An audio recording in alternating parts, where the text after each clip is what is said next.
जयपुर में कांग्रेस की ओबीसी बैठक में चुनावी रणनीति पर मंथन। डोटासरा ने दिया ओबीसी सम्मान और टिकट में भागीदारी का भरोसा। जयपुर न्यूज। प्रदेश कांग्रेस कार्यालय जयपुर में ओबीसी कांग्रेस की महत्वपूर्ण बैठक आयोजित हुई, जिसमें आगामी नगर निकाय एवं पंचायती राज चुनावों को लेकर विस्तार से मंथन किया गया। बैठक में ओबीसी समाज को संगठन से जोड़ने, राजनीतिक भागीदारी बढ़ाने और चुनावी तैयारियों को मजबूत करने पर चर्चा हुई। कार्यक्रम के मुख्य अतिथि प्रदेश कांग्रेस अध्यक्ष गोविंद सिंह डोटासरा एवं नेता प्रतिपक्ष टीकाराम जूली रहे। वहीं प्रदेश प्रभारी ओबीसी विभाग रामकमल राव एवं ललित तूनेवाल अतिथि के रूप में मौजूद रहे। कार्यक्रम की अध्यक्षता हरसहाय यादव ने की। बैठक में वक्ताओं ने आगामी नगर निकाय एवं पंचायती राज चुनावों को लेकर अपने अपने सुझाव रखे। साथ ही ओबीसी समाज को कांग्रेस संगठन के स्तर पर और अधिक मजबूत करने तथा समाज की राजनीतिक भागीदारी बढ़ाने पर जोर दिया गया। प्रदेश कांग्रेस अध्यक्ष गोविंद सिंह डोटासरा ने ओबीसी समाज को भरोसा दिलाते हुए कहा कि ओबीसी के सम्मान में कोई कमी नहीं रखी जाएगी और टिकट वितरण में ओबीसी की महत्वपूर्ण भूमिका सुनिश्चित की जाएगी। उन्होंने समाज के कार्यकर्ताओं से संगठन को मजबूत करने के लिए एकजुट होकर कार्य करने का आह्वान किया। बैठक में धौलपुर जिला ओबीसी कांग्रेस अध्यक्ष सोनू यादव ने जिले से जुड़े विभिन्न मुद्दों एवं समस्याओं को प्रदेश अध्यक्ष गोविंद सिंह डोटासरा सहित वरिष्ठ नेताओं के समक्ष मजबूती से रखा। उन्होंने धौलपुर जिले में ओबीसी समाज से जुड़े विषयों और संगठन की स्थिति को लेकर भी अपनी बात रखी। इस दौरान धौलपुर जिला ओबीसी टीम के जिला उपाध्यक्ष रामधर गुर्जर, हैदर खान, जिला सचिव रिंकू कुशवाहा, अमित तमोली, सतीश खमरिया, अभय बैसला और राहुल बघेल सहित बड़ी संख्या में ओबीसी कांग्रेस कार्यकर्ता मौजूद रहे। बैठक को आगामी स्थानीय निकाय एवं पंचायती राज चुनावों की तैयारियों की दृष्टि से महत्वपूर्ण माना जा रहा है। ओबीसी समाज की राजनीतिक भागीदारी और संगठन में प्रतिनिधित्व बढ़ाने को लेकर हुई चर्चा ने आने वाले चुनावों के लिए कांग्रेस की रणनीति के संकेत भी दिए। बाड़ी में निकली भव्य तिरंगा रैली, देशभक्ति के नारों से गूंजा शहर। बाड़ी न्यूज। हर घर तिरंगा कार्यक्रम के तहत सोमवार को बाड़ी में भव्य तिरंगा रैली निकाली गई। जिला कलेक्टर निधि बीटी के निर्देशानुसार उपखंड अधिकारी अमित कुमार वर्मा ने हायर सेकेंडरी स्कूल किला बाड़ी से रैली को हरी झंडी दिखाकर रवाना किया।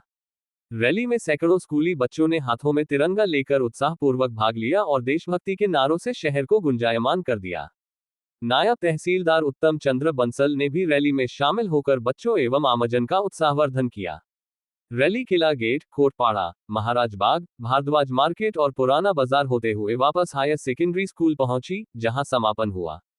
इस दौरान अधिशासी अधिकारी दीपक गोयल, ब्लॉक शिक्षा अधिकारी रामप्रसाद राघव, अतिरिक्त ब्लॉक शिक्षा अधिकारी दिलीप चाहर, प्रिंसिपल हरिओम सिकरवार, वरिष्ठ प्रारूपकार सुधीर कुमार त्यागी, तपेश बेधुड़ी, यादविंद्र सिंह तोमर, सफाई प्रभारी अंकित कुमार, पूजा मीना सहित विभिन्न विभागों के अधिकारी कर्मचारी एवं सैकड़ों विद्यार्थी मौजूद रहे। रैली के माध्यम से आमजन को हर घर तिरंगा अभियान से जुड़कर घरों पर राष्ट्रीय ध्वज फहराने का संदेश दिया गया। बसेड़ी में स्वास्थ्य सुविधाओं के लिए बाजार बंद। पीएससी जच्चा वार्ड हटाने के विरोध में सर्व समाज एकजुट, व्यापारियों ने प्रतिष्ठान रखे बंद। 20-25 गांवों की हजारों आबादी से जुड़ा स्वास्थ्य केंद्र, महिलाओं की सुविधा छीनने की आशंका पर फूटा आक्रोश। विशेष रिपोर्ट। बसेड़ी न्यूज। बसेड़ी सामुदायिक स्वास्थ्य केंद्र से प्रसूता स्थिरीकरण केंद्र पीएससी एवं जच्चा वार्ड को अन्यत्र स्थानांतरित करने के प्रस्ताव के विरोध में मंगलवार को कस्बे में लोगों का आक्रोश खुलकर सामने आया। सर्व समाज के आह्वान पर बसेड़ी बाजार सांकेतिक रूप से बंद रहा। व्यापारियों ने अपने प्रतिष्ठान बंद रखकर अस्पताल की मौजूदा स्वास्थ्य सुविधाओं को यथावत रखने की मांग का समर्थन किया। सुबह से ही बाजार में बंद का असर दिखाई दिया। व्यापारियों और स्थानीय लोगों ने एकजुटता दिखाते हुए स्पष्ट संदेश दिया कि बसेड़ी से पीएससी और जच्चा वार्ड को किसी भी स्थिति में अन्यत्र स्थानांतरित नहीं किया जाना चाहिए। 20 से 25 गांवों की आबादी के लिए प्रमुख स्वास्थ्य केंद्र। स्थानीय लोगों का कहना है कि बसेड़ी सामुदायिक स्वास्थ्य केंद्र केवल कस्बे तक सीमित नहीं है, बल्कि आसपास के करीब 20 से 25 गांवों की हजारों की आबादी इस अस्पताल पर निर्भर है। विशेष रूप से ग्रामीण क्षेत्रों की गर्भवती महिलाओं के लिए यहां संचालित पीएससी और जच्चा वार्ड बेहद महत्वपूर्ण है। लोगों का कहना है कि इन सुविधाओं को अन्यत्र स्थानांतरित करने से गर्भवती महिलाओं, प्रसूताओं और उनके परिजनों को प्रसव एवं आपात परिस्थितियों में दूसरे स्वास्थ्य केंद्रों तक पहुंचने के लिए अतिरिक्त दूरी तय करनी पड़ेगी। सुविधाएं बढ़ाएं, हटाएं नहीं, लोगों में नाराजगी। बंद के दौरान व्यापारियों एवं सर्व समाज के लोगों ने कहा कि ग्रामीण क्षेत्रों में स्वास्थ्य सुविधाएं पहले से ही सीमित हैं। ऐसे में पहले से उपलब्ध सुविधाओं को हटाने के बजाय सरकार को बसेड़ी अस्पताल में चिकित्सा सुविधाओं का विस्तार करना चाहिए। स्थानीय लोगों ने कहा कि प्रसव के दौरान आपात स्थिति में समय बेहद महत्वपूर्ण होता है। यदि जच्चा वार्ड और पीएचसी को दूर किया जाता है तो मरीजों को समय और आर्थिक खर्च दोनों का सामना करना पड़ेगा। इससे विशेषकर गरीब और ग्रामीण परिवारों की मुश्किलें बढ़ सकती हैं। सर्व समाज की दो टूक मांग पूरी होने तक जारी रहेगा विरोध। सर्व समाज के लोगों ने प्रशासन और राज्य सरकार से मांग की है कि बसेड़ी सामुदायिक स्वास्थ्य केंद्र में पीएचसी एवं जच्चा वार्ड को यथावत रखा जाए और अस्पताल की व्यवस्थाओं को और मजबूत किया जाए। सांकेतिक बाजार बंद के दौरान कस्बे में लोगों की एकजुटता देखने को मिली। व्यापारियों ने आंदोलन को समर्थन देते हुए कहा कि यह केवल किसी एक वर्ग या व्यक्ति की मांग नहीं, बल्कि बसेड़ी और आसपास के ग्रामीण क्षेत्र की स्वास्थ्य सुविधा से जुड़ा सामूहिक मुद्दा है। लोगों ने प्रशासन से मामले में शीघ्र हस्तक्षेप कर सकारात्मक निर्णय लेने की मांग की है। साथ ही संकेत दिया कि यदि पीएचसी और जच्चा वार्ड को स्थानांतरित करने का निर्णय वापस नहीं लिया गया तो आंदोलन को आगे और व्यापक रूप दिया जा सकता है। अब नजर प्रशासन के अगले कदम पर। बसेड़ी में सांकेतिक बाजार बंद के बाद स्वास्थ्य सुविधाओं का यह मुद्दा स्थानीय स्तर पर प्रमुख जनमुद्दा बन गया है। अब लोगों की नजर प्रशासन और राज्य सरकार के रुख पर है कि पीएचसी और जच्चा वार्ड को बसेड़ी में यथावत रखने की मांग पर क्या निर्णय लिया जाता है। एक्सक्लूसिव शीर्षक के लिए मेरा सबसे मजबूत विकल्प। बसेड़ी में स्वास्थ्य सुविधाओं के लिए बाजार बंद, पीएचसी जच्चा वार्ड हटाने के विरोध में सर्व समाज एकजुट। घुमट के परदेसिया मोहल्ले में सार्वजनिक कुएं पर कब्जे का आरोप, रास्ता भी दीवार खड़ी कर रोका। विरोध करने पर विवाद पर उतरे आरोपी, दर्जनों युवाओं ने एसडीएम को सौंपा ज्ञापन, प्राचीन कुएं को बचाने की लगाई गुहार। विशेष रिपोर्ट, बाड़ी न्यूज। शहर के वार्ड नंबर 5 स्थित घुमट क्षेत्र के परदेसिया मोहल्ले की कोली बस्ती में एक प्राचीन सार्वजनिक कुएं पर कथित कब्जे का मामला सामने आया है। मोहल्लेवासियों का आरोप है कि कुएं के आसपास रहने वाले 3 परिवारों द्वारा सार्वजनिक उपयोग के इस कुएं पर कब्जा करने का प्रयास किया जा रहा है। इतना ही नहीं, कुएं तक पहुंचने वाले रास्ते पर दीवार खड़ी कर रास्ता भी अवरुद्ध कर दिया गया है। इससे मोहल्लेवासियों में आक्रोश है। मामले को लेकर परदेसिया मोहल्ले के दर्जनों युवा एवं नागरिक मंगलवार को उपखंड अधिकारी अमित वर्मा के कार्यालय पहुंचे और ज्ञापन सौंपकर सार्वजनिक कुएं को अतिक्रमण से मुक्त कराने तथा मामले की जांच कर दोषियों के खिलाफ कार्रवाई की मांग की। धार्मिक आयोजनों से भी जुड़ा है कुएं का महत्व। ज्ञापन देने पहुंचे दीपक, राकेश, रामकिशन, गंगेसिंह, दीनदयाल, जयकिशन, दिलीप, राजकुमार, अर्जुन, महेश, छोटू, टीटू सहित अन्य मोहल्लेवासियों ने बताया कि कोली बस्ती में स्थित यह कुआं वर्षों पुराना है और लंबे समय से सार्वजनिक उपयोग में रहा है। मोहल्ले के परिवार जरूरत के समय यहां से पानी भरते हैं। इसके अलावा धार्मिक कार्यक्रमों और परिवार में बच्चे के जन्म जैसे अवसरों पर भी कुएं की पूजा एवं उपयोग की परंपरा बताई गई है। दीवार खड़ी कर रास्ता बंद करने का आरोप। मोहल्लेवासियों का आरोप है कि कुएं के पास रहने वाले 3 परिवारों द्वारा धीरे धीरे सार्वजनिक कुएं पर कब्जा करने का प्रयास किया जा रहा है। आरोप है कि कुएं तक जाने वाले रास्ते पर दीवार खड़ी कर दी गई है, जिससे आम नागरिकों का आवागमन बाधित हो गया है। नागरिकों का कहना है कि यदि समय रहते कार्रवाई नहीं हुई तो प्राचीन कुएं का अस्तित्व ही समाप्त होने की आशंका है। विरोध किया तो झगड़े पर उतारू होने का आरोप। स्थानीय नागरिकों ने बताया कि जब उन्होंने कथित अतिक्रमण का विरोध किया तो संबंधित लोग विवाद और झगड़े पर उतारू हो गए। इससे मोहल्ले में तनाव की स्थिति बनी हुई है। नागरिकों ने प्रशासन से मौके की निष्पक्ष जांच कराने, सार्वजनिक रास्ते को खुलवाने और कुएं को अतिक्रमण से सुरक्षित रखने की मांग की है। धारा 91 के तहत कार्रवाई की मांग। ज्ञापन देने पहुंचे युवाओं ने कहा कि सार्वजनिक भूमि अथवा स्थान पर अतिक्रमण के मामले में राजस्थान भू राजस्व अधिनियम 1956 की धारा 91 के तहत कार्रवाई का प्रावधान है। उन्होंने प्रशासन से मौके का राजस्व रिकॉर्ड एवं वास्तविक स्थिति की जांच कराकर यदि अतिक्रमण पाया जाता है तो तत्काल हटाने और नियमानुसार कानूनी कार्रवाई करने की मांग की। मोहल्लेवासियों का कहना है कि यह केवल एक कुएं का मामला नहीं है, बल्कि मोहल्ले की वर्षों पुरानी सार्वजनिक धरोहर और लोगों की आस्था से जुड़ा विषय है। ऐसे में प्रशासन को मामले में शीघ्र हस्तक्षेप कर कुएं को सुरक्षित रखने की दिशा में कार्रवाई करनी चाहिए। गौ माता को राष्ट्र माता का दर्जा देने की मांग तेज, राष्ट्रपति के नाम धौलपुर में सौंपा ज्ञापन। गौ संरक्षण को राष्ट्रीय प्राथमिकता बनाने की उठी आवाज, खुले कत्लखानों पर रोक और हर ग्राम पंचायत में गौशाला निर्माण की मांग। धौलपुर न्यूज। गौ माता को राष्ट्र माता का दर्जा प्रदान करने, गौ संरक्षण को राष्ट्रीय प्राथमिकता बनाने तथा निराश्रित गोवंश के संरक्षण के लिए स्थायी एवं प्रभावी व्यवस्था लागू करने की मांग को लेकर मंगलवार को कांग्रेस एवं विभिन्न सामाजिक संगठनों के प्रतिनिधि कलेक्टरेट पहुंचे। प्रतिनिधिमंडल ने महामहिम राष्ट्रपति के नाम उपखंड अधिकारी धौलपुर को ज्ञापन सौंपकर केंद्र सरकार से गौ संरक्षण को लेकर ठोस एवं प्रभावी कदम उठाने की मांग की। ज्ञापन के माध्यम से अखिल भारतीय कांग्रेस कमेटी के सचिव एवं राजस्थान एनएसयूआई के पूर्व प्रदेश अध्यक्ष धीरज गुर्जर की मांगों का समर्थन करते हुए प्रतिनिधियों ने कहा कि देश में गौ माता के नाम पर राजनीति तो लंबे समय से होती रही है, लेकिन अभी तक गौ माता को राष्ट्र माता का दर्जा नहीं दिया गया है और न ही संरक्षण के लिए प्रभावी एवं स्थायी व्यवस्था सुनिश्चित हो सकी है। ऐसे में गौ माता को राष्ट्र माता का दर्जा देकर उनके संरक्षण को राष्ट्रीय प्राथमिकता बनाया जाना चाहिए। खुले कत्लखानों पर तत्काल रोक लगाने की मांग। राजस्थान प्रदेश कांग्रेस कमेटी के सचिव अमित मुदगल ने कहा कि गौ माता के संरक्षण को लेकर केवल घोषणाओं तक सीमित रहने के बजाय धरातल पर प्रभावी कार्रवाई की आवश्यकता है। उन्होंने देश में खुले कत्लखानों पर तत्काल प्रभाव से रोक लगाने, गौ तस्करी एवं गौ क्रूरता की रोकथाम के लिए प्रभावी कानूनों का कठोरता से पालन कराने की मांग की है। उन्होंने कहा कि हर ग्राम पंचायत स्तर पर गौ संरक्षण एवं संवर्धन के लिए गौशाला का निर्माण कराया जाना चाहिए, ताकि स्थानीय स्तर पर निराश्रित गोवंश को संरक्षण मिल सके और सड़कों पर भटकने वाले गोवंश की समस्या का भी स्थायी समाधान हो। गौ आधारित खेती और ग्रामीण अर्थव्यवस्था को बढ़ावा देने पर जोर। प्रतिनिधियों ने ज्ञापन में मांग रखी कि गौ आधारित प्राकृतिक कृषि, जैविक खेती और ग्रामीण अर्थव्यवस्था को प्रोत्साहन देने के लिए विशेष योजनाएं संचालित की जाएं। इसके साथ ही निराश्रित गोवंश के संरक्षण एवं पालन पोषण के लिए ऐसी स्थायी व्यवस्था विकसित की जाए, जिससे गौशालाओं को पर्याप्त संसाधन मिल सके और गोवंश की बेहतर देखभाल सुनिश्चित हो। प्रतिनिधियों ने कहा कि गौ संरक्षण केवल धार्मिक आस्था का विषय नहीं, बल्कि कृषि, पर्यावरण और ग्रामीण अर्थव्यवस्था से भी जुड़ा महत्वपूर्ण विषय है। इसलिए इसे व्यापक नीति के रूप में लागू किए जाने की आवश्यकता है।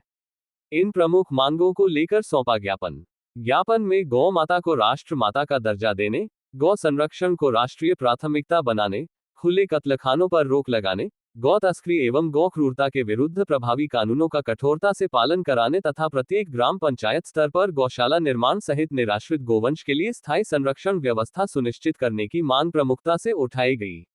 इस दौरान पर्यावरण प्रकोष्ठ के प्रदेश महासचिव श्याम सुंदर शर्मा, युवा कांग्रेस के प्रदेश सचिव पंकज तिवारी, पार्षद प्रतिनिधि जीतू कंसाना, जिला कांग्रेस कमेटी के पूर्व सचिव संजय बघेल, सुभाष बघेल तथा सामाजिक संगठन से नितेश गुप्ता सहित अन्य प्रतिनिधियों ने भी गौ संरक्षण को लेकर अपनी बात रखी।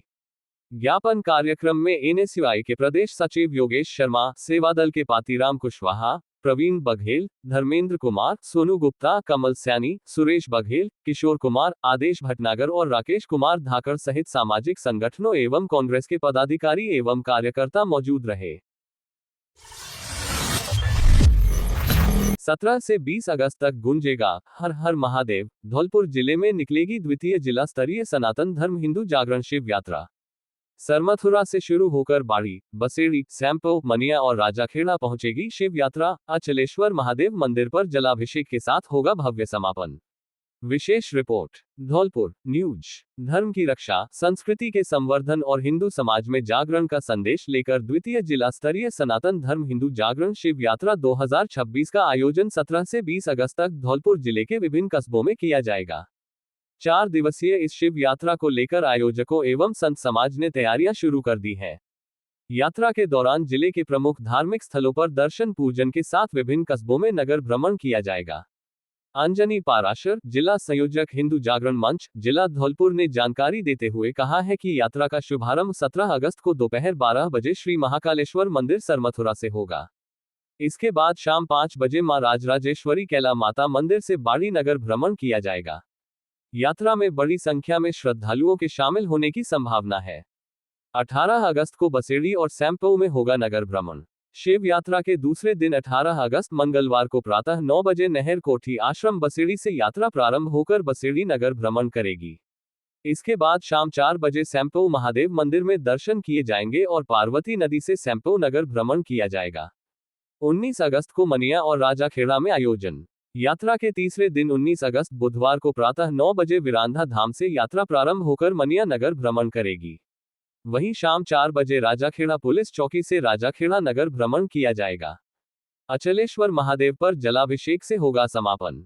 4 दिवसीय शिव यात्रा का समापन 20 अगस्त गुरुवार को दोपहर 12 बजे होगा। इस दिन श्रद्धालु श्री अचलेश्वर महादेव के दर्शन करेंगे। इसके बाद महात्मानंद बगरीची से चौपड़ा महादेव मंदिर तक यात्रा निकाली जाएगी, जहां भगवान शिव का जलाभिषेक कर यात्रा का विधिवत समापन होगा। आयोजकों ने शिव यात्रा को आओ चले शिव संग का संदेश देते हुए श्रद्धालुओं से अधिक संख्या में शामिल होने का आह्वान किया है। यात्रा का मूल उद्देश्य धर्म की रक्षा, सनातन संस्कृति के संवर्धन और हिंदू समाज में जागरूकता एवं एकजुटता का संदेश देना बताया गया है। संत समाज संभालेगा यात्रा की जिम्मेदारी। शिव यात्रा के यात्रा संयोजक संत दिगंबर राजू गिरी महाराज हैं, जबकि अवधूत संत पागल बाबा यात्रा के संरक्षक हैं। गंगाबाई बट्टीची आश्रम धौलपुर के महंत हनुमान दास बाबा भी यात्रा संरक्षक के रूप में जुड़े हैं। इसके अलावा महंत मनोज दास बाबा, श्री अचलेश्वर महादेव मंदिर धौलपुर, मनीष पटसारिया, दाढ़ी वाले बाबा, बिरोंधा धाम मनिया तथा संत शिवदास बाबा, नहर कोठी आश्रम बसेड़ी को भी यात्रा का संरक्षक बनाया गया है। यात्रा की व्यवस्थाओं की जिम्मेदारी अंजनी पाराशर, जिला संयोजक हिंदू जागरण मंच, जिला धौलपुर को सौंपी गई है। आयोजकों ने जिले भर के श्रद्धालुओं, संत समाज एवं हिंदू समाज के लोगों से शिव यात्रा में सहभागिता कर इसे सफल बनाने की अपील की है। 4 दिन, 6 प्रमुख पड़ाव और एक धार्मिक संदेश। द्वितीय जिला स्तरीय सनातन धर्म हिंदू जागरण शिव यात्रा का 4 दिनों में सरमथुरा, बाड़ी, बसेड़ी, सैंपौ, मनिया और राजाखेड़ा में नगर भ्रमण प्रस्तावित है। यात्रा के दौरान प्रमुख मंदिरों एवं धार्मिक स्थलों पर दर्शन, पूजन और जलाभिषेक के कार्यक्रम होंगे। आयोजकों के अनुसार यात्रा के माध्यम से जिले भर में सनातन संस्कृति, धार्मिक चेतना और सामाजिक जागरण का संदेश पहुंचाया जाएगा। अगस्त 2026 सोमवार महाकालेश्वर मंदिर समरथपुरा से प्रारंभ होगी और 17 अगस्त शाम 5 बजे मां राजराजेश्वरी केला माता मंदिर बांडी नगर भ्रमण पर विश्राम होगा। 18 अगस्त को प्रातः मंगलवार 9 बजे नहर कोठी आश्रम बसेड़ी नगर भ्रमण होगा और 18 अगस्त शाम 4 बजे सपेऊ महादेव मंदिर पार्वती नदी सपेऊ नगर भ्रमण होकर विश्राम होगा। इसी क्रम में 19 अगस्त 2026 प्रातः 9 बजे बुधवार को विरोधा धाम प्रारंभ होकर मनिया नगर भ्रमण करेगी और 19 अगस्त शाम 4 बजे राजाखेड़ा पुलिस चौकी से राजाखेड़ा नगर भ्रमण होकर विश्राम होगा। 20 अगस्त दोपहर 12 बजे अचलेश्वर महादेव दर्शन कर महात्मानंद बगीची चोपड़ा महादेव जलाभिषेक कर समापन यात्रा का रहेगा। संत दिगंबर राजू गिरी जी महाराज, अवधूत संत पागल बाबा, महंत हनुमान दास बाबा, गंगाबाई बगीची आश्रम धौलपुर, महंत मनोज दास बाबा अचलेश्वर महादेव मंदिर धौलपुर, मनीष पटासारिया, दाढ़ी वाले बाबा, विरोधा धाम मनिया, संत शिवरामदास बाबा, नहर कोठी आश्रम एवं सभी सनातनी आपको आमंत्रण निमंत्रण देते हैं। और इस बार बाबा विश्वनाथ की कृपा से इस यात्रा में मुझे भी साथ रहने का शुभ अवसर मिलेगा। समस्त धौलपुर वासियों से, शिव भक्तों से, आसपास क्षेत्र वासियों से निमंत्रण है। हिंदू जागरण शिव यात्रा, सनातन की यात्रा में आप सब अधिक से अधिक पधार कर बाबा विश्वनाथ का आशीर्वाद लें, संतों का आशीर्वाद लें और यात्रा को सफल करें। हर हर महादेव। समाचार नशा मुक्त भारत के संकल्प के साथ उषा देवी कॉन्वेंट स्कूल में नशा मुक्ति प्रतिज्ञा अभियान। राजाखेड़ा न्यूज। फतेहाबाद प्रजापिता ब्रह्मा कुमारी ईश्वरीय विश्वविद्यालय एवं भारत सरकार के संयुक्त प्रयास से चलाए जा रहे 10 करोड़ नशा मुक्ति प्रतिज्ञा महाअभियान नशा मुक्त युवा विकसित भारत के अंतर्गत उषा देवी कॉन्वेंट स्कूल फतेहाबाद में विद्यार्थियों एवं विद्यालय परिवार को नशे से दूर रहने तथा स्वस्थ एवं संस्कारवान जीवन जीने का संकल्प दिलाया गया। कार्यक्रम में विद्यालय के प्रधानाचार्य श्री सचिन गुप्ता के मार्गदर्शन में विद्यार्थियों ने नशे के दुष्प्रभावों को समझते हुए नशा न करने और समाज को भी नशामुक्त बनाने में सहयोग करने की प्रतिज्ञा ली। इस अवसर पर प्रजापिता ब्रह्मा कुमारी ईश्वरीय विश्वविद्यालय की ओर से बी के रंजना बहन, बी के काजल बहन एवं बी के फतेह सिंह भाई ने विद्यार्थियों को नशे से होने वाले शारीरिक, मानसिक, सामाजिक एवं पारिवारिक दुष्परिणामों के बारे में जागरूक किया। उन्होंने कहा कि देश के युवा यदि नशे से मुक्त रहेंगे तो वे अपनी ऊर्जा, प्रतिभा और क्षमता का उपयोग राष्ट्र निर्माण में कर सकेंगे। कार्यक्रम के दौरान विद्यार्थियों से आह्वान किया गया कि वे स्वयं नशे से दूर रहें और अपने परिवार, मित्रों एवं आसपास के लोगों को भी नशे के विरुद्ध जागरूक करें। नशा मुक्त युवा विकसित भारत के संकल्प को जन जन तक पहुंचाने के लिए विद्यालय में जागरूकता का संदेश दिया गया। भारत सरकार के अनुसार नशा मुक्ति के क्षेत्र में जन जागरूकता अभियानों को व्यापक स्तर पर आगे बढ़ाया जा रहा है और नशा मुक्त भारत अभियान के माध्यम से करोड़ों युवाओं तक जागरूकता पहुंचाई जा चुकी है। इस अवसर पर विद्यालय परिवार ने नशा मुक्त समाज और विकसित भारत के निर्माण में अपनी सक्रिय भागीदारी निभाने का संकल्प लिया। बीड़ी गुटखा शराब का बड़ी जल्दी संग मिल जाता है। आप कहीं पर भी जाओगे, ये संगी आपको बड़ी जल्दी मिल जाएंगे। तो कई बड़े प्यार से हमसे कहते हैं, अरे यार टेस्ट करके तो देख तेरा जा क्या रहा है ना। तो इस चीज को ध्यान रखना है। अगर हमारा दोस्त हमें कहता है, अरे भाई पी के तो देख तेरा जा।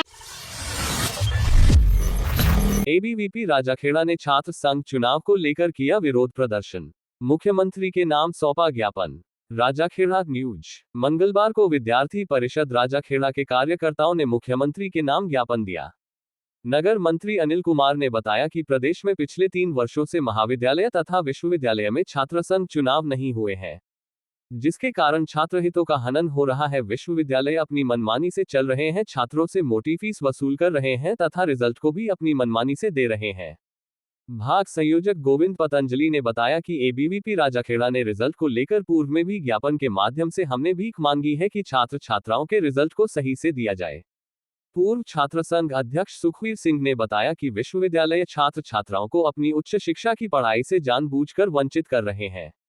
अब तो पानी सिर के ऊपर से निकल रहा है। प्रदेश भर के सभी विश्वविद्यालयों में पीजी प्रवेश प्रक्रिया को जल्द से जल्द पूरी की जाए तथा उसके बाद छात्र संघ चुनाव कराए जाएं। छात्रा प्रियंका और छाया वर्मा ने कहा कि वर्तमान में छात्र संघ चुनाव नहीं होने के कारण विद्यार्थियों को अपनी समस्याओं एवं मांगों को प्रभावी रूप से रखने के लिए उचित मंच नहीं मिल पा रहा है और छात्र संघ का चुनाव निर्वाचित न होने कारण छात्र संघ के प्रतिनिधित्व को अवगत नहीं करा पा रहे हैं। पूर्व छात्र संघ अध्यक्ष राजन ठाकुर ने कहा कि छात्र संघ चुनाव विद्यार्थियों में लोकतांत्रिक नेतृत्व क्षमता, जिम्मेदारी एवं सामाजिक सहभागिता की भावना विकसित करने का भी महत्वपूर्ण माध्यम है और राजनीति में जाने वाले छात्र छात्राओं के राजनीति की प्रथम सीढ़ी है। छात्र नेता दुष्यंत सिंह ने कहा कि सरकार हमारी इस मांग को लेकर कोई ध्यान नहीं दिया तो विद्यार्थी परिषद एक बड़ा आंदोलन करेगी, जिसकी जिम्मेदारी शासन प्रशासन की होगी। विद्यार्थियों की मजबूरी है, छात्र संघ चुनाव जरूरी है। ज्ञापन देने वालों में पूर्व छात्र संघ अध्यक्ष सुखवीर सिंह, पूर्व छात्र संघ अध्यक्ष राजन ठाकुर, नगर मंत्री अनिल कुमार, भाग संयोजक गोविंद पतंजलि, वीरेंद्र, कालीचरण, दुष्यंत सिंह, हरिकांत, गुड्डू, प्रीति, प्रियंका, वर्षा, तनु, भावना, विमलेश, रवीना, उमा, गुंजन शर्मा, पूनम संधिया, सरिता, ऋतिका एवं सैकड़ों छात्र छात्राएं मौजूद रहे। अध्यक्ष को लेता हूँ जो हमारे कॉलेज में और हमारे जो स्टाफ है यहाँ पे देखभाल नहीं करते हैं, इसलिए यहाँ पे चुनाव किया जाएगा। जिला सरकार से विनती हमारी कि अगर चुनाव नहीं होते हैं तो हम सड़कों पर भी उतर जाएंगे, चाहे ये आप आदेश मानो या हमारी सिफारिश मानो। अन्यथा आप जिला सरकार से विनती है विधानसभा का घेराव करेंगे आगे चल के, और ज़्यादा रही तो सीएम ऑफिस का भी घेराव करेंगे। धौलपुर में पुलिस का बड़ा एक्शन, 7 बदमाश गिरफ्तार, चंबल बजरी से लेकर फायरिंग और सार्वजनिक शराबखोरी तक कार्रवाई। 1.5 साल से फरार बजरी प्रकरण का आरोपी दबोचा, कोटला फायरिंग मामले में भी गिरफ्तारी, रात की गश्त में शराब पीते 4 लोग पकड़े। धौलपुर न्यूज। धौलपुर शहर में कानून व्यवस्था को लेकर कोतवाली पुलिस ने एक साथ कई मोर्चों पर कार्रवाई करते हुए 7 आरोपियों को गिरफ्तार किया है। पुलिस की कार्रवाई में चंबल बजरी से जुड़े चर्चित प्रकरण में करीब 1.5 साल से वांछित आरोपी, कोटला मोहल्ले में हुई फायरिंग के मामले का आरोपी तथा सार्वजनिक स्थानों पर शराब पीने वाले 4 लोग शामिल हैं। पुलिस की लगातार गश्त और धरपकड़ से आपराधिक गतिविधियों में लिप्त लोगों में हड़कंप मचा हुआ है। चंबल बजरी प्रकरण में 1.5 साल से वांछित आरोपी गिरफ्तार। कोतवाली पुलिस ने चंबल बजरी से जुड़े RECL प्रकरण में वांछित चल रहे आरोपी रविंद्र सिंह को गिरफ्तार किया है। पुलिस के अनुसार करीब 1.5 वर्ष पूर्व एक फैक्ट्री परिसर में कार्रवाई के दौरान बड़ी मात्रा में चंबल बजरी बरामद की गई थी। कार्रवाई के दौरान करीब 500 ट्रॉली चंबल बजरी पकड़े जाने की बात सामने आई थी। इस मामले में पुलिस को रविंद्र सिंह की तलाश थी। पुलिस ने आरोपी को अलग स्थान से दबोचकर आगे की कानूनी कार्रवाई शुरू कर दी है। कोटला फायरिंग मामले में इमरान पकड़ा। इसी क्रम में पुलिस ने कोटला मोहल्ले में हुई फायरिंग के मामले में वांछित आरोपी इमरान को भी गिरफ्तार किया है। पुलिस ने दोनों वांछित आरोपियों को अलग अलग स्थानों से गिरफ्तार किया।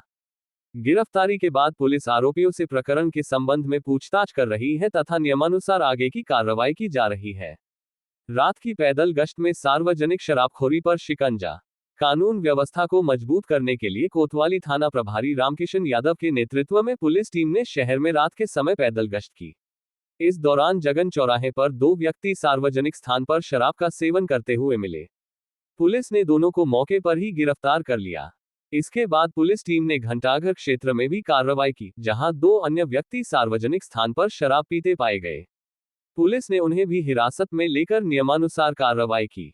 लगातार गश्त से असामाजिक तत्वों में हड़कंप। पुलिस की एक ही अभियान के दौरान अलग अलग मामलों में 7 आरोपियों की गिरफ्तारी को शहर में कानून व्यवस्था के लिहाज से अहम कार्रवाई माना जा रहा है। विशेष रूप से चंबल, बजरी और फायरिंग जैसे मामलों में वांछित आरोपियों की गिरफ्तारी से पुलिस की कार्रवाई को मजबूती मिली है।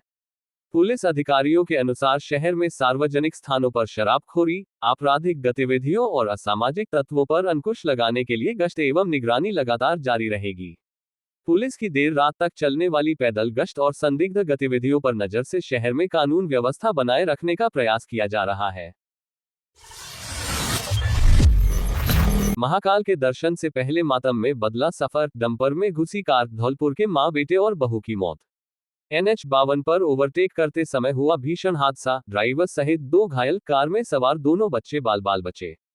धौलपुर न्यूज। उज्जैन में महाकाल के दर्शन करने निकले धौलपुर के एक परिवार की खुशियां मंगलवार सुबह हुए भीषण सड़क हादसे में मातम में बदल गईं। मध्य प्रदेश के सारनपुर थाना क्षेत्र में आगरा मुंबई राष्ट्रीय राजमार्ग NH 52 पर मऊ के पास एक अर्टिगा कार सड़क किनारे खड़े डंपर में पीछे से जा घुसी। हादसा इतना भीषण था कि कार का अगला हिस्सा बुरी तरह क्षतिग्रस्त हो गया और उसमें सवार मां, बेटे और बहू की मौके पर ही मौत हो गई। ड्राइवर सहित 2 लोग गंभीर रूप से घायल हुए हैं।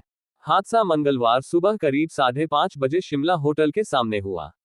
मृतकों की पहचान धौलपुर के पुरानी सब्जी मंडी क्षेत्र निवासी सोमा 65 पत्नी सुनील त्रिवेदी, अंकुर 42 पुत्र सुनील त्रिवेदी और अर्चना 40 पत्नी अंकुर के रूप में हुई है। ओवरटेक के प्रयास में डंपर से टकराई कार। प्रारंभिक जानकारी के अनुसार परिवार के सदस्य अर्टिगा कार से उज्जैन महाकाल मंदिर के दर्शन के लिए जा रहे थे। सारनपुर थाना पुलिस के अनुसार NH 52 पर शिमला होटल के सामने कार चालक अब्दुल हबीद आगे चल रही कार को ओवरटेक करने का प्रयास कर रहा था। इसी दौरान कार अनियंत्रित होकर सड़क किनारे खड़े डंपर के पीछे के हिस्से में खलासी साइड से जा टकराए। टक्कर इतनी जोरदार थी कि कार का अगला हिस्सा पूरी तरह क्षतिग्रस्त हो गया और आगे बैठे लोगों को गंभीर चोटें आईं। सूचना मिलते ही मौके पर पहुंची पुलिस। हादसे की सूचना मिलते ही सारनपुर थाना पुलिस मौके पर पहुंची और बचाव कार्य शुरू कराया। पुलिस ने मृतकों के शवों को कब्जे में लेकर पोस्टमार्टम के लिए भेजा। वहीं घायलों को तत्काल शाहजहांपुर जिला अस्पताल पहुंचाया गया। हालत गंभीर होने पर दोनों घायलों को उपचार के लिए इंदौर रेफर कर दिया गया। हादसे में निहाल 22 पुत्र जितेंद्र निवासी धौलपुर के सिर में गंभीर चोट आई है, जबकि कार चालक अब्दुल हबीद के हाथ में चोट बताई जा रही है। कार में सवार दोनों बच्चे सुरक्षित। हादसे के समय कार में चालक सहित कुल 7 लोग सवार थे। आगे चालक के पास अंकुर बैठे थे। बीच वाली सीट पर चालक के पीछे अर्चना का भतीजा निहाल बैठा था, जबकि उसके साथ अर्चना और सोमा बैठी थी। सबसे पीछे की सीट पर अंकुर के दोनों बेटे अंश 14 और तेजस 10 बैठे थे। भीषण टक्कर के बावजूद दोनों बच्चे सुरक्षित हैं। हादसे में परिवार के 3 सदस्यों की मौत और 2 लोगों के घायल होने की खबर से धौलपुर में शोक की लहर दौड़ गई। महाकाल दर्शन की चाह, रास्ते में ही छूटा अपनों का साथ। बताया गया है कि मृतक अंकुर धौलपुर में रेडीमेड कपड़ों का व्यवसाय करते थे। परिवार उज्जैन स्थित महाकाल मंदिर में दर्शन के लिए निकला था, लेकिन मंजिल तक पहुंचने से पहले ही दर्दनाक हादसे ने परिवार की 3 जिंदगियां छीन ली। हादसे की सूचना धौलपुर पहुंचते ही परिजनों और परिचितों में शोक की लहर दौड़ गई। बर्फानी बाबा के दिव्य स्वरूप के दर्शन को उमड़े श्रद्धालु। कमलेश्वर महादेव में गूंजे हर हर महादेव के जयकारे। सावन के दूसरे सोमवार पर कैलाश पर्वत के साथ सजा भोलेनाथ का मनोहारी दरबार। मनोहर दास मंदिर में अभिषेक के बाद हुआ भंडारा। बाड़ी न्यूज। सावन के दूसरे सोमवार को बाड़ी शहर का माहौल पूरी तरह शिव में नजर आया। सुबह से ही प्रमुख शिव मंदिरों में श्रद्धालुओं की भीड़ उमड़ती रही। भगवान भोलेनाथ के जलाभिषेक, दुग्धाभिषेक और विशेष पूजा अर्चना का दौर चलता रहा। शहर के प्रमुख आस्था केंद्र कमलेश्वर महादेव मंदिर में बाबा का अद्भुत बर्फानी रूप में विशेष श्रृंगार किया गया। वहीं मनोहर दास मंदिर में अभिषेक के बाद भंडारे का आयोजन हुआ, जिसमें बड़ी संख्या में श्रद्धालुओं ने प्रसादी ग्रहण की। कैलाश पर्वत के बीच बर्फानी रूप में सजे कमलेश्वर महादेव। सावन के दूसरे सोमवार के अवसर पर कमलेश्वर महादेव मंदिर में भगवान शिव का विशेष श्रृंगार श्रद्धालुओं के आकर्षण का केंद्र रहा।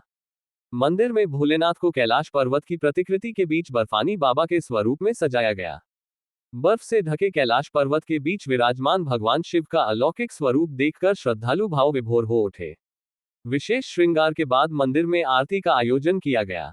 आरती के दौरान मंदिर परिसर हर हर महादेव और बम बम भोले के जयकारों से गूंज उठा। सैकड़ों महिला पुरुष श्रद्धालुओं ने भगवान के दर्शन कर सुख समृद्धि की कामना की। भगवान शिव को चूरमा के लड्डुओं का भोग लगाया गया और श्रद्धालुओं को प्रसाद वितरित किया गया। मनोहर दास मंदिर में अभिषेक भंडारे में उमड़ी भीड़। सावन के दूसरे सोमवार पर मनोहर दास मंदिर में भी धार्मिक आयोजन हुए। भगवान शिव का विधि विधान से विशेष अभिषेक किया गया। पूजा अर्चना के बाद भंडारे का आयोजन हुआ, जिसमें बड़ी संख्या में श्रद्धालुओं ने पंगत में बैठकर प्रसादी ग्रहण की। भंडारे के दौरान श्रद्धालुओं में खासा उत्साह नजर आया। मंदिर परिसर में पूरे दिन भक्ति और धार्मिक वातावरण बना रहा। सावन के प्रत्येक सोमवार को होंगे विशेष आयोजन। कमलेश्वर महादेव मंदिर से जुड़े श्रद्धालु एडवोकेट रूप सिंह किएदार ने बताया कि सावन के सभी सोमवार को मंदिर में विशेष धार्मिक आयोजन किए जा रहे हैं। दूसरे सोमवार को भी सैकड़ों श्रद्धालुओं ने मंदिर पहुंचकर बाबा के दर्शन किए और भोग प्रसादी ग्रहण की। इस अवसर पर बड़ी संख्या में श्रद्धालु मौजूद रहे। सावन के दूसरे सोमवार को बाड़ी के शिवालयों में सुबह से देर शाम तक भक्ति, आस्था और शिव आराधना का सिलसिला चलता रहा। कमलेश्वर महादेव के बर्फानी स्वरूप के दर्शन श्रद्धालुओं के लिए विशेष आकर्षण का केंद्र बने रहे। यूजीसी रेगुलेशन 2026 के विरोध में वाहन यात्रा सैंपो पहुंची। 23 अगस्त को दिल्ली में प्रस्तावित सवर्ण आक्रोश महापंचायत। देश भर से प्रतिनिधियों के जुटने का दावा। सैंपो न्यूज। यूजीसी रेगुलेशन 2026 की कथित विसंगतियों और यूजीसी रोल बैंक के विरोध में चल रही 15,000 किलोमीटर लंबी राष्ट्रव्यापी वाहन यात्रा मंगलवार को सैंपो क्षेत्र में पहुंची। इस दौरान यात्रा के साथ आए प्रतिनिधियों ने कार्यक्रम आयोजित कर अभियान के उद्देश्यों की जानकारी दी। करणी सेवा के अध्यक्ष राज सिंह शेखावत ने बताया कि 5 अगस्त से शुरू हुई यह यात्रा राजस्थान, मध्य प्रदेश, हरियाणा, उत्तर प्रदेश सहित विभिन्न राज्यों से होकर दिल्ली पहुंचेगी। अभियान के दौरान पंचायत, जनसंवाद, सम्मेलन और सामाजिक संगठनों के साथ बैठकें आयोजित कर विद्यार्थियों, अभिभावकों, शिक्षकों और सामान्य वर्ग के लोगों तक संगठन की मांगें पहुंचाई जा रही हैं। उन्होंने कहा कि अभियान का उद्देश्य शिक्षा में न्याय और समान अवसर को लेकर जनजागरण करना है। आयोजकों के अनुसार यात्रा का समापन 23 अगस्त को नई दिल्ली में प्रस्तावित यूजीसी रोल बैंक सवर्ण आक्रोश महापंचायत के साथ होगा, जिसमें देश भर से विद्यार्थी, शिक्षाविद, सामाजिक संगठनों के पदाधिकारी और सवर्ण समाज के प्रतिनिधियों के शामिल होने का दावा किया गया है। आयोजकों ने अभियान को लोकतांत्रिक एवं संवैधानिक बताते हुए कहा कि महापंचायत के माध्यम से यूजीसी रेगुलेशन 2026 से जुड़े मुद्दों और मांगों को सरकार एवं संबंधित प्राधिकरणों तक पहुंचाया जाएगा। हर घर तिरंगा अभियान के तहत तिरंगा प्रदर्शनी एवं मेला कार्यक्रम का हुआ शुभारंभ। धौलपुर न्यूज। हर घर तिरंगा अभियान के अंतर्गत तिरंगा प्रदर्शनी एवं मेला कार्यक्रम का शुभारंभ मंगलवार को सूचना केंद्र में किया गया। अतिरिक्त जिला कलेक्टर हरिराम मीना एवं अतिरिक्त मुख्य कार्यकारी अधिकारी जिला परिषद बबली राम जाट ने फीता काटकर प्रदर्शनी एवं मेला कार्यक्रम का शुभारंभ किया। इसके पश्चात शुभारंभ कार्यक्रम में अतिथियों ने विभिन्न स्टॉलों का अवलोकन किया। इस अवसर पर अतिरिक्त जिला कलेक्टर ने कहा कि तिरंगे के साथ हमारे पूर्वजों ने जिस प्रकार बलिदान देते हुए देश को आजादी दिलाई, प्रदर्शनी के माध्यम से आने वाली पीढ़ियों को उस गौरवशाली इतिहास से प्रेरणा मिलेगी। इससे युवाओं एवं विद्यार्थियों में राष्ट्र प्रेम और देशभक्ति की भावना का संचार होगा। अतिरिक्त मुख्य कार्यकारी अधिकारी जिला परिषद ने कहा कि राष्ट्रीय गीत वंदे मातरम एवं तिरंगे के महत्व, इतिहास, विकास यात्रा तथा देश की आजादी में पूर्वजों के योगदान को आने वाली पीढ़ी को हम सभी को बताना होगा। प्रदर्शनी के माध्यम से युवा एवं आमजन देश के गौरवशाली इतिहास का स्मरण करते हुए गौरव का अनुभव करेंगे। प्रदर्शनी का उद्देश्य आमजन, युवाओं एवं विद्यार्थियों में देशभक्ति एवं राष्ट्रीय भावना को सुदृढ़ करना है। प्रदर्शनी में राजीविका के उत्पादों, उद्योग केंद्र के पत्थर पर नक्काशी, खाद्य उत्पादों तथा महिला एवं अधिकारिता विभाग द्वारा तिरंगे से संबंधित वस्तुओं को स्टॉल लगाकर प्रदर्शित किया गया है। इस अवसर पर सहायक निदेशक सूचना एवं जनसंपर्क विभाग राजकुमार मीना, प्रदीप किशोर जोनवाल, अंकित कुमार बंशीवाल, सुधांशु सक्सेना, जसराम, देवेंद्र सिंह सहित अधिकारी, स्कूली छात्र छात्राएं एवं आमजन उपस्थित रहे। हर घर तिरंगा अभियान के तहत आयोजित प्रदर्शनी एवं मेला बुधवार तक आमजन के लिए भी अवलोकनार्थ उपलब्ध रहेगी। पूर्व डकैत निषाद समाज की माता फूलन देवी के जन्मदिवस के उपलक्ष्य में लंबी कूद आयोजित कराई गई। राजाखेड़ा न्यूज। पूर्व डकैत एवं पूर्व सांसद फूलन देवी जी के जन्म दिवस पर कराई गई राजाखेड़ा के गांव कोंटापुरा में ऊंची लंबी कूद प्रतियोगिता का आयोजन किया गया। बिहार से संसद तक का सफर चंबल के बिहारों में डकैत गिरोह से जुड़ना और अन्याय का प्रतिकार करना। 1983 में मध्य प्रदेश सरकार के समक्ष ऐतिहासिक आत्मसमर्पण। लगभग 11 साल तक जेल में रहने के बाद रिहाई। राजनीति में प्रवेश और समाजवादी पार्टी के टिकट पर 1996 तथा 1999 में लोकसभा सांसद बनना। एक आयरन लेडी की विरासत, शोषितों, पिछड़ों और महिलाओं के अधिकारों की मुखर आवाज बनना आदि रहा। उनको भारत की प्रथम तथा विश्व की चौथी आयरन लेडी के नाम से भी जाना जाता है। 25 जुलाई 2001 को नई दिल्ली में उनकी गोली मारकर हत्या कर दी गई। भारतीय इतिहास में उन्हें एक ऐसी महिला के रूप में याद किया जाता है जिसने हर जुल्म के आगे घुटने टेकने से इनकार कर दिया। कम उम्र में पारिवारिक संघर्ष और प्रताड़ना के बाद वह चंबल के बिहारों में गईं। आत्मसमर्पण और लंबी कानूनी प्रक्रिया के बाद उन्होंने राजनीति में प्रवेश किया। वह उत्तर प्रदेश की मिर्जापुर सीट से 2 बार लोकसभा सांसद 1996 और 1999 चुनी गई थी तथा उनके ऊपर कई फिल्में भी बनी हुई है जो आज की पीढ़ी को बहुत कुछ सबक देती हैं। दूधिया विधायक जी ब्रिजेश निषाद, भागीरथ निषाद, अनिल निषाद, सुभाष नेताजी, जितेंद्र निषाद, रामब्रिज निषाद, देवारी लाल निषाद, शिशुपाल निषाद आदि मौजूद रहे। प्रतियोगिता में प्रथम स्थान पर पवन तोमर, साइकिल अंबाह, सेकंड स्थान पर कन्हैया रावत, टेबल पिनाहट, तृतीय स्थान पर दयाराम निषाद, फतेहाबाद कुर्सी देकर सम्मानित किया गया।